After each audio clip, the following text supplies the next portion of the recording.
Bonsoir mes chers compatriotes, Ilo et la diaspora africaine. Je vous salue tous. Vous savez, quand je rentre, moi, je n'attends pas. C'est le temps qui me manque. C'est pas parce que j'ai envie de faire des lives, mais c'est le temps qui me manque. Donc c'est pour cela que j'attends pas. Donc je viens directement, je commence. Donc comprenez-moi, ne soyez pas vraiment étonnés. Donc vraiment, je me force beaucoup pour faire les lives. J'ai pas le temps du tout, mais je suis obligé de le faire. Donc c'est pour cela, dès que vous voyez mon live, partagez-le le maximum, mettez les cœurs. Voilà, vous avez vu sous le titre, on va parler un peu en français et en poulard. Donc ceux qui ne comprennent pas le français, ne vous inquiétez pas. Je reviendrai en poulard dans quelques minutes. Donc voilà, partagez au maximum, mettez les cœurs. Mamadi Doumbouya, on a une très bonne nouvelle. Mamadi Doumbouya est invité par la francophonie en France. Donc, Paul Kagame du Rwanda a fait la médiation entre lui, Mamadi Doumbouya, et, comment dirais-je, et la francophonie pour qu'on puisse enlever la sanction. Donc, si vous pensez que nous ne savons pas, on connaît tout. C'est-à-dire, on a toutes les informations. Mamadi Doumbouya, tout ce que tu fais, on est informé.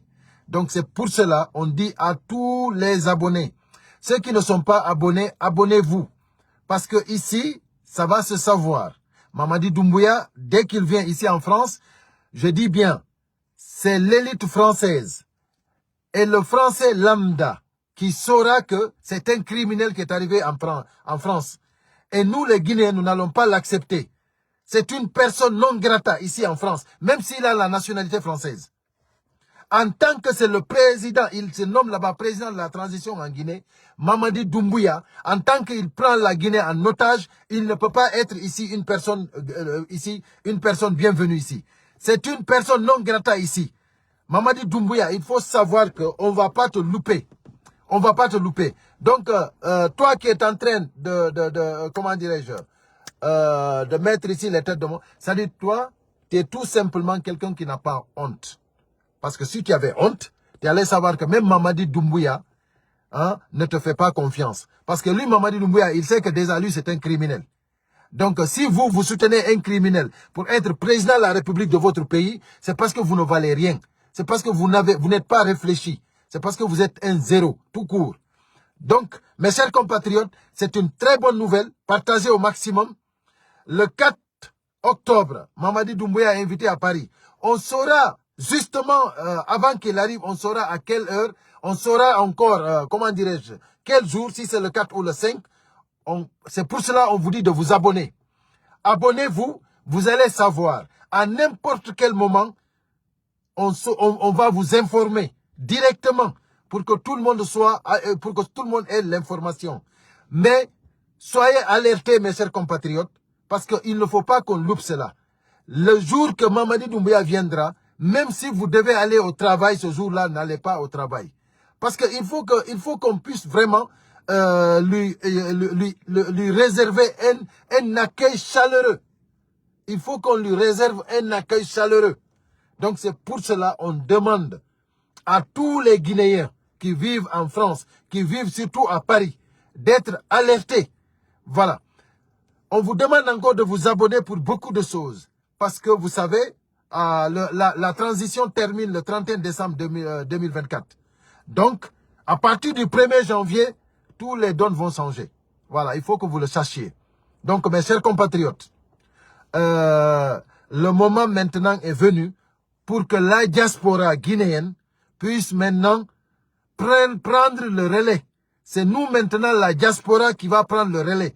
Parce que Mamadi Doumbouya, il pense que, et le CNRD, il pense que s'il neutralise les Guinéens là-bas, comment dirais-je, s'il sort les chars de combat, s'ils effrayent les Guinéens, s'ils terrorisent les Guinéens, ils vont pouvoir réussir leur plan. Les Guinéens, parce que tout le monde a peur aujourd'hui, beaucoup ont faim, la majorité a faim, on les donne de l'argent déjà, ils sont là, ils ne savent pas que faire, parce qu'ils n'ont pas le choix. Si Mamadi Doumbouya pense que c'est comme ça on peut gouverner un pays, il n'a qu'à sortir de la Guinée, il va venir ici. ou bien il n'a qu'à aller dans un autre pays. On va te réserver des accueils chaleureux, Mamadi Doumbouya. Tu vas regretter pourquoi tu es né. Parce qu'on n'a plus, c'est-à-dire, c'est la désobéissance civile qui a commencé depuis le 5 septembre. Donc, toi qui es là, comment dirais-je, qui met ces têtes de mort là, c'est qui ça? Attends, c'est qui ça? Voilà. Attends, je vais lui écrire, je vais lui aider. Voilà.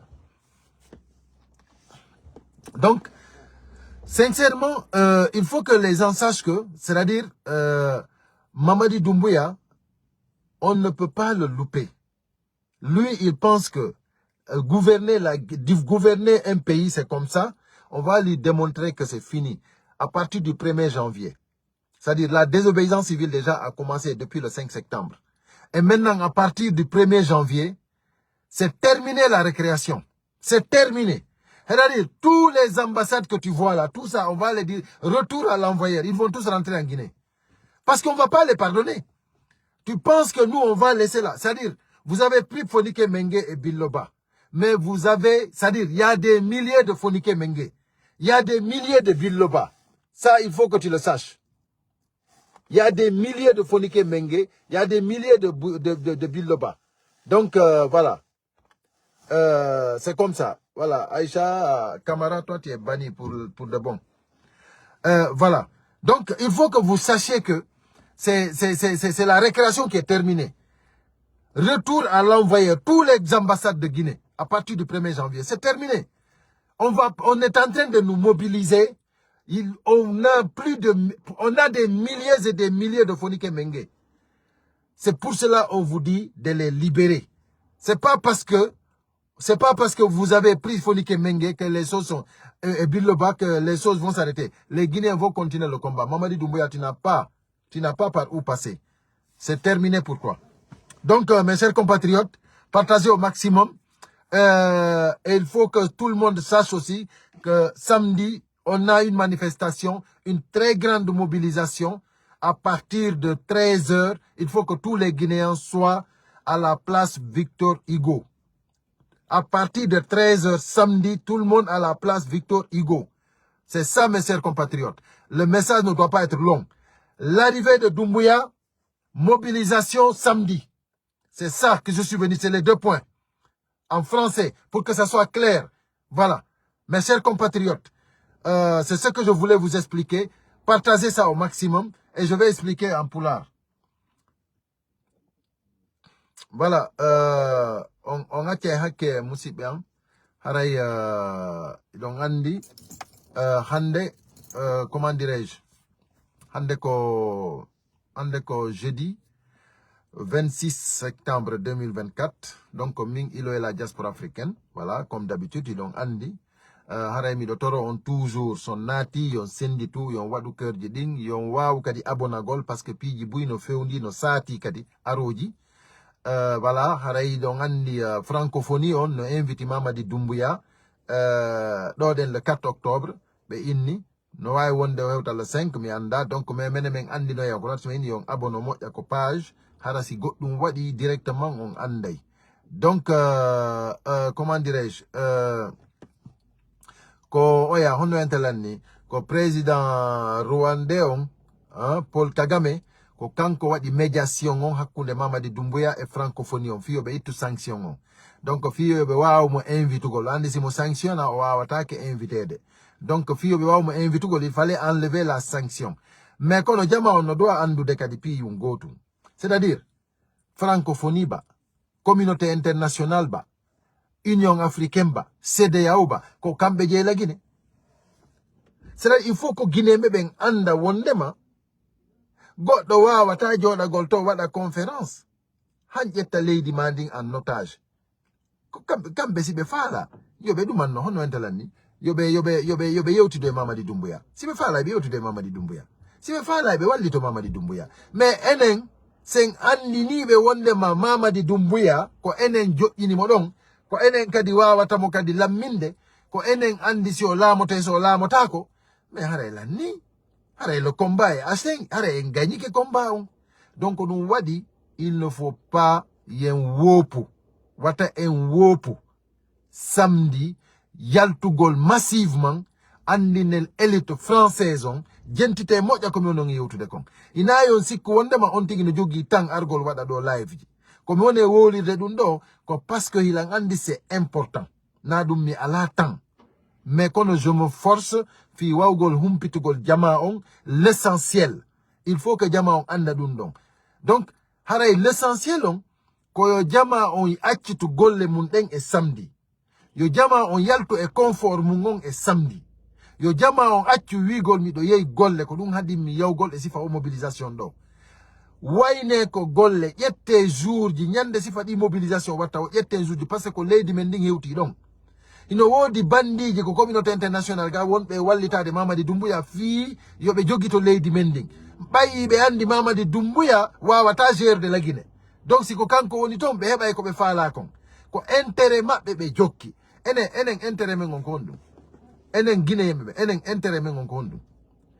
Ko si tawi hawri en jodi ken acci dibe leydi ndi. Ko dum woni intérêt men gon. Enen kadi na ko si tawi en immike en dartike moƴƴa en andinibe wondema marchata ko enen lamminta. Hein? C'est-à-dire ko enen andinta be wondema, c'est-à-dire ko marchata few. Abomi walla o do den parce que mi anda on ngoda bata do den. Donc voilà. Mi anda ko kindi mi anda ko honno. C'est-à-dire c'est incroyable himbe be hulata alla be hersata quoi. C'est sérieux. Attends. Il est en train de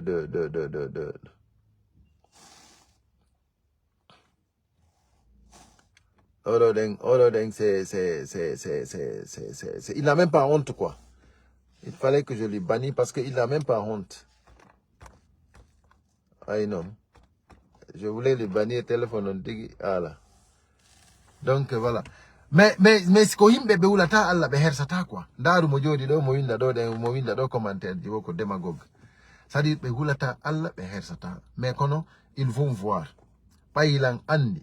Menace gol nyande hari mo menace de lan to wonde ma wosi men yidi ko nati do ko yalti do minno min ina menace adresse on ino woda place Victor Hugo samedi à partir de 13h jusqu'à 17h haray meden ton place Victor Hugo han ko dom men fokitata han ko ambassade Guinée rue de la Faisanderie 16e arrondissement menen dundo hina démagogie ko si tawi hida fala ara do hida fala men warde denyande da tida jogi adresse laabudo hida jogi heure laabudo poste hida way arde don den goto suudo tako voilà si tawi ko ilo ela diaspora fala hide ara denyande tamen au premier plan dum ala wigol wondema ko taro takko bako fampo ko premier plan si tawi hawri on tigi luttie dum do menen ko fierté menen si men luttie o combat do ko fierté. Donc, il a wigol wondema ko patrie amen on men wadani. Hina goddo. On le fait pas pour un leader politique. Darana go leydi mum. Donc, il a parti politique, il a leader politique on tigi wadanta dum. On tigi ko wonu conscient anda wondema ala hay nokku buri lagine, buri leydi mundi. Wobbe no jodi do den no wada combat ji do den kambe ko fi parti politique be woni wadande combat. Wobbe ko ya jodo inna kanyum ko fi sellu dalen. Ko sellu dalen no wadi ni no wattiri ni menen men yangike me wadi dum do men nafi sellu dalen o combat do kanko ko yo wakkilo sengo makko mo be men wakkilo sengo mum ko enen je leydi ni na sellu dalen si goddu wadi do joni hande sellu dalen ko hono lagine wattawa kero joni ko lagine bay tun kanko mo faala laamu joni tout se repose sur lui. Non, c'est pas comme ça.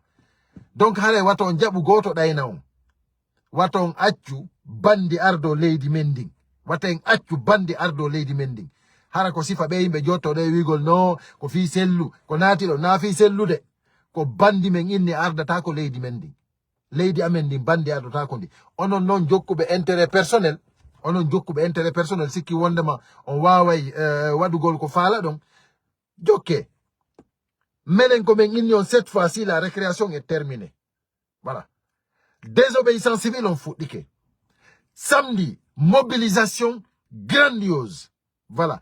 Le 4, Mamadi Doumbouya ari, France fo anda criminel jo hewti France ɗum ko menen guinéɓe mi watta ɗum men daro wallahi so suusi ha o cippike France ɗo jama on fo anda criminel jo hewti France ɗum ɗon c'est nous qui vous garantissons cela voilà ɗum ina démagogie ɗum ko a yiyay an tigui laaɓa pos voilà a jooɗoto ko jooɗiɗa wo ɗuma an e angal ndimu ma ngun a jooɗoto ko jooɗiɗa ton yiya menen ko min waɗata kon ndara tawa kadi koko laaɓi pos min waɗi koko aduna on fof kadi yiyata min waɗata kadi voilà donc c'est comme ça si tawi hawri ɗon sikkude kadi wondema laggine ko onon jeeyi à partir du 1er janvier mais raɗo kadi kala consulat kala ambassade wonɗo e nder aduna on ko représente de Mamadi Doumbouya kala représente de Mamadi 1er janvier mais raɗo to fop voilà laggine ton kadi sous-préfet et préfet fop mais raɗo to tout le monde retour à l'envoyeur kala lamminiraɗo décret ko seketeɗo o yaltay